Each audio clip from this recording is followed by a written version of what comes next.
Buen día, me presento, soy Ángel Hernández González, em, integrante del equipo número 1 en la materia de laboratorio de físico-química. Voy a presentarles las siguientes diapositivas de la práctica del uso de densímetro y picnómetro, a cargo del doctor Raúl Alejandro Luna Sánchez. Los integrantes que conforman mi equipo son Antonio Valencia Saima Karime, un servidor Hernández González Ángel, Sánchez Morales Josmar Abel y Fernando García Israel. Ok, nos encontramos inmersos en la definición o el marco teórico. En esto hablaremos sobre la ley de Charles y Gay-Lussac, frecuentemente llamada independientemente uno del otro, como ley de Charles o ley de Gay-Lussac. Es una de las leyes de los gases ideales. Relaciona el volumen y la temperatura de una cierta cantidad de gas ideal mantenido a una presión constante, mediante una constante de proporcionalidad directa, que es la K, se encuentra en la parte de abajo en la fórmula. En esta ley, Charles dice que a una presión constante, al aumentar la temperatura, el volumen del gas aumenta y al disminuir la temperatura, el volumen del gas disminuye. Esto se debe a que temperatura significa movimiento de las partículas. Así que a mayor movimiento de las partículas, o sea, a mayor temperatura, hay un mayor volumen del gas. La ley de Charles es una de las más importantes leyes acerca del comportamiento de los gases y ha sido usada de muchas formas diferentes en todos los contextos. Como pueden ver aquí, desde los globos de aire caliente hasta acuarios, que son contextos muy diferentes. Esto expresa por la siguiente fórmula que vemos aquí en pantalla: V sobre T igual a K, donde pueden ver que V es el volumen, T es la temperatura absoluta y esta debe estar en kelvins, y K es la constante de proporcionalidad. El objetivo de esta práctica es comprobar la variación de presión, volumen y temperatura de un sistema gaseoso a masa constante a través del registro de datos experimentales. A continuación se van a mostrar los materiales y las sustancias que ocuparemos en dicha práctica.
Procedimiento: elaboración del manómetro. Medimos y marcamos las medidas para realizar el manómetro. Posteriormente se cortó con ayuda de una lija y finalmente con ayuda del mechero se fundió el vidrio.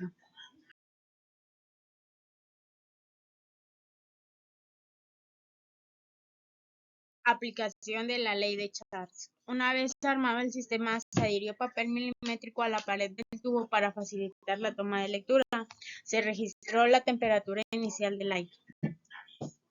Posteriormente se colocó mercurio dentro del manómetro hasta que ambas ramas tuvieran la misma cantidad de este. De esa forma, la presión inicial fue la presión atmosférica.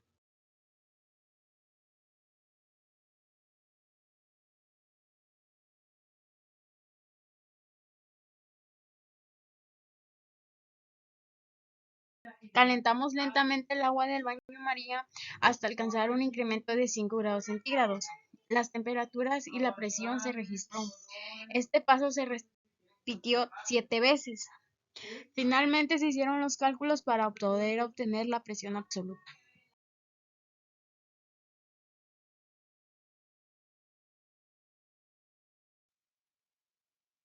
Ahora podemos hacer los cálculos. Para este caso tomamos de referencia que la presión atmosférica es de una atmósfera, que esto es igual a 760 milímetros de mercurio.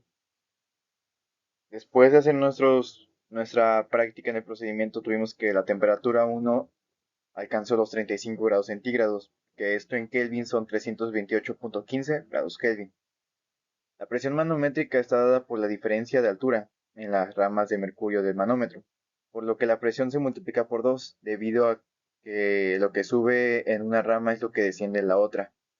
Entonces tenemos que para tener la presión manométrica tenemos que multiplicar por 2 la presión atmosférica, que como sabemos es 760 milímetros de mercurio.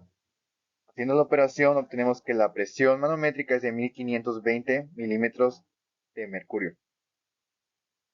Y para obtener la presión absoluta, lo único que tenemos que hacer es sumar la presión manométrica más la presión atmosférica. Tenemos que la presión absoluta es de 2280 milímetros de mercurio. En la temperatura 2 obtenemos una temperatura de 40 grados centígrados, que en Kelvin son 333.15 grados Kelvin. Utilizando la fórmula de presión 1 sobre temperatura 1, que es igual a presión 2 sobre temperatura 2, tenemos que la presión 1 es la presión que obtuvimos anteriormente, que fue de 1520 milímetros de mercurio. La temperatura 2 va a ser la que nos dio en el último grado que calculamos, que fueron de 40 grados centígrados, o sea, 333.15 grados Kelvin. Y la temperatura 1 es la temperatura que nos dio anteriormente, que fue la primera, la cual fue de 35 grados centígrados, o sea, 328.15 grados Kelvin. Entonces lo que necesitamos es la presión 2.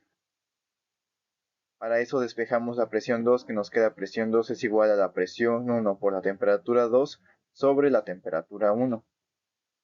Sustituyendo en la fórmula obtenemos que la presión 2 es de 1543.16 milímetros de mercurio.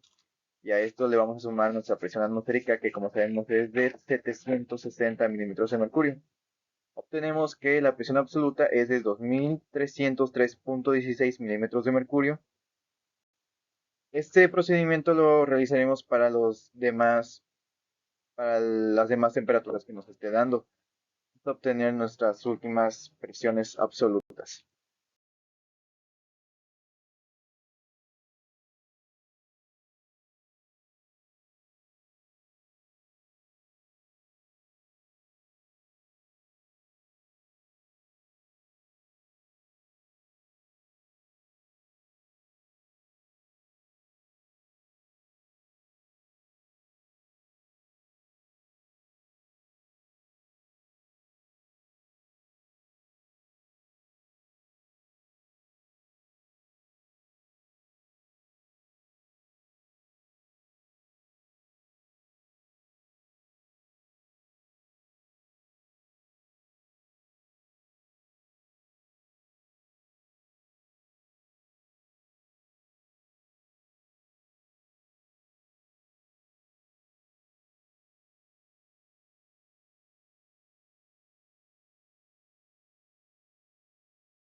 Pasaremos a realizar las siguientes conversiones.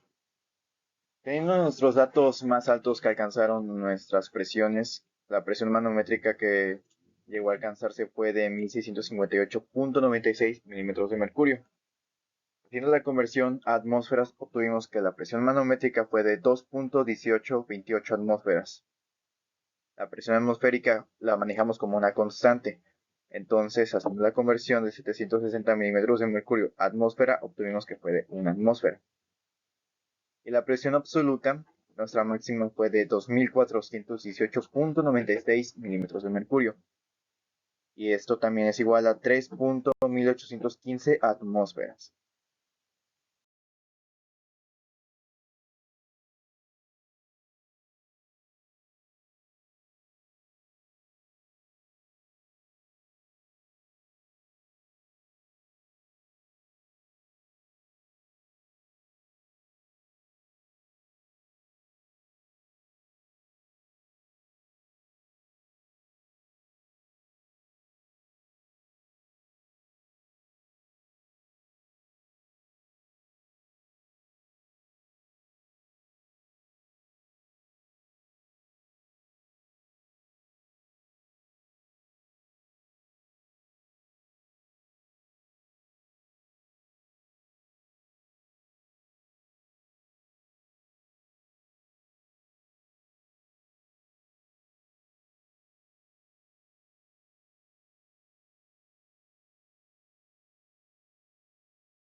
Después de haber obtenido nuestros datos, nuestros resultados, los graficamos para ver cómo se comportan estos.